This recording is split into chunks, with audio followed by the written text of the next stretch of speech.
এইটা হচ্ছে এই মুহূর্তে সিঙ্গুরের টাটা ফ্যাক্টরি। সেই টাটা ফ্যাক্টরির মাটি ছাড়াও বালি রয়েছে, অসম্ভব পরিমাণে বালি রয়েছে, সিমেন্ট রয়েছে, স্টোন চিপস রয়েছে।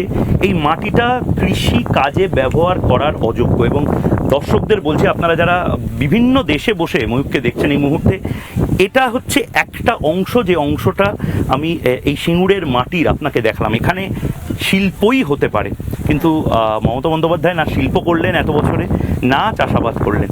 এবং এটা এতটাই শক্ত হয়ে আছে এই মাটিটা, আমি যদি এরকমভাবে ফেলেও দিই, দেখুন এই মাটি কিন্তু অবস্থা দেখুন, এখানকার ভাইবস কেমন, মানে আপনি এখানকার মানুষ কি বলছে, শিল্প দেখুন। আপনি যদি যেতেন, মানে এটা আমার বলতে খারাপ লাগছে, কিন্তু জিতলেও নরেন্দ্র মোদী, যদি সরকারে বিজেপি আসে, সিঙ্গুর জিতলেও এখানে শিল্প হবে, সিঙ্গুর হারলেও এখানে শিল্প হবে। কিন্তু সিঙ্গুর জিতলে আপনি নেতৃত্ব দিতে পারবেন এই এত বড় যে কর্মযোগ্য সেই সমস্ত কিছু। তো সেখানে আপনার কি মনে হচ্ছে সিঙ্গুরের মানুষের এই মুহূর্তে পালস কি? দেখুন, সিঙ্গুরের মানুষ অত্যন্ত সচেতন। তাদের ঘরে ভুল বুঝিয়ে 997 একরের জমি অব্যবহৃত রয়েছে। এটা সমাজের কাছে কতটা ক্ষতিকারক, মানে সিঙ্গুরবাসী কেন, আমাদের বাংলা কেন, বিশ্ববাসীর কাছে এটা তো লস। আচ্ছা, আপনি বলছিলেন হ্যাঙ্গার থেকে শুরু করে সমস্ত কিছু, মানে আপনি যদি একটু রিকনস্ট্রাকশন বা মনের মধ্যে ভাবেন যে এই জায়গাটা কীরকম ছিল, এখানটাই কি শেডটা ছিল? এখানে এক একটা জায়গায় এক একটা পার্ট, একটা 997 একর জায়গার মধ্যে বিভিন্ন জায়গায় বিভিন্ন শেড ছিল, বিভিন্ন ফ্যাক্টরি, বিভিন্ন অ্যাসেম্বলির ব্যবস্থা ছিল। মানে সুড়ঙ্গের মতন বলছেন, ওটা কি ছিল? সুড়ঙ্গের মতো ছিল বলতে, ওখানে ওরা যেটা করেছে, বিভিন্ন ডিনামাইট দিয়ে সমস্ত ফাটিয়েছে এবং সেইখানে একটা করে গর্ত তৈরি হয়েছে। এবং ডিনামাইট দিয়ে ফাটানোর পরে শুধু নয়, এখানকার পাশাপাশি বাড়িগুলো কিন্তু সব ফাটল ধরেছে। জমি তৈরি করার নামে টেন্ডার এসছে, বোম ফাটানো হয়েছে, ডিনামাইট ফাটানো হয়েছে, কিন্তু আলটিমেটলি জমি তো কী অবস্থা আজকের দিনে দাঁড়িয়ে আমি দেখছি। দেখুন রাস্তাটা কী অবস্থার মধ্যে দিয়ে, এটা হচ্ছে টাটার সেই প্লান্টের জমি, এবং এখানে অবস্থা ভাবুন, এখান দিয়ে যেতে হচ্ছে। এর পরেও মানুষজন বলবে মমতা বন্দ্যোপাধ্যায় খুব ভালো কাজ করেছেন। অবশ্যই ভালো হয়তো কাজ করেছেন, কিন্তু কী কাজ করেছেন? এবং এই সিঙ্গুরে আজকে যে অবস্থা, শিল্প নেই ঠিক আছে, কিন্তু কৃষিও থাকতে পারতো। সিঙ্গুরে কৃষির কী অবস্থা এই মুহূর্তে?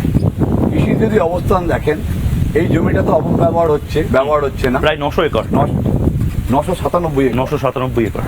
আজকের দিনে কৃষি নিয়ে এই যে তৃণমূল সরকার, তাদেরও কিন্তু কৃষকদের প্রতি কোনো দয়া মায়া মমতা নেই। এই সিঙ্গুরে কিন্তু আলু চাষ খুব বেশি, চাষ প্রচুর হয়, কিন্তু আলু চাষে আমি শুনছি নাকি আলু চাষিরা সব আলু ফেলে দেয় রাস্তায়, এটা কি ঠিক?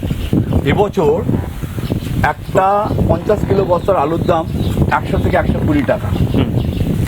একটা কৃষক সেই আলু বিক্রি করে 10,000 টাকা মতো, 50 কিলোর দাম হচ্ছে 100 টাকা। 100 টাকা। তো আমরা তো কলকাতার বাজারে 20 টাকায় আলু কিনি, 18 টাকায় আলু কিনি, 7 টাকা 8 টাকা, তো মানে তার নিচে তো নামেই না। কৃষকরা কীভাবে বঞ্চিত হচ্ছে সেটা তো সাধারণ মানুষ বুঝতে পারছে না, আপনারাও বুঝতে পারছেন না। একটা কৃষকের 1 বিঘে জমিতে আলু চাষ করতে গেলে খরচ হচ্ছে 35 থেকে 40,000 টাকা, সেই জায়গায় বিক্রয় মূল্য হচ্ছে 12 থেকে 13,000 টাকা ম্যাক্সিমাম।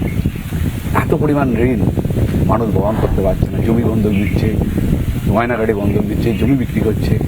সবচেয়ে বড় কথা হচ্ছে, এটার কিন্তু বিকল্প ব্যবস্থা ছিল সাধারণ মানুষকে কিন্তু কৃষকদের বাঁচাবার। সেটা হচ্ছে কৃষিতে সেন্ট্রাল গভর্নমেন্ট বিভিন্ন ভর্তুকি দেয়, বিজেপি শাসিত রাজ্য কর্ণাটক পাচ্ছে, অন্যান্য রাজ্যও পাচ্ছে। সেগুলো আপনি সিঙ্গুরের মানুষকে বোঝাতে পারছেন? সিঙ্গুরের মানুষে আমরা যাচ্ছি, বলছি, সময় লাগছে, কিন্তু মানুষ বুঝছে। গভর্নমেন্টের একটা স্বাস্থ্য প্রকল্প রয়েছে আয়ুষ্মান ভারত, সেটা কার্যকরী হবে না, এখানে অন্য জিনিস কার্যকরী হবে। আয়ুষ্মান ভারতের যে সুফল, সেটা কিন্তু পশ্চিমবঙ্গবাসীকে, সাধারণ মানুষকে বঞ্চিত করা হচ্ছে। ঠিক সেই রকমই যদি কৃষকদের এই ভর্তুকিটা সেন্ট্রাল গভর্নমেন্ট দিত, তাহলে তো সাধারণ মানুষ বাঁচত।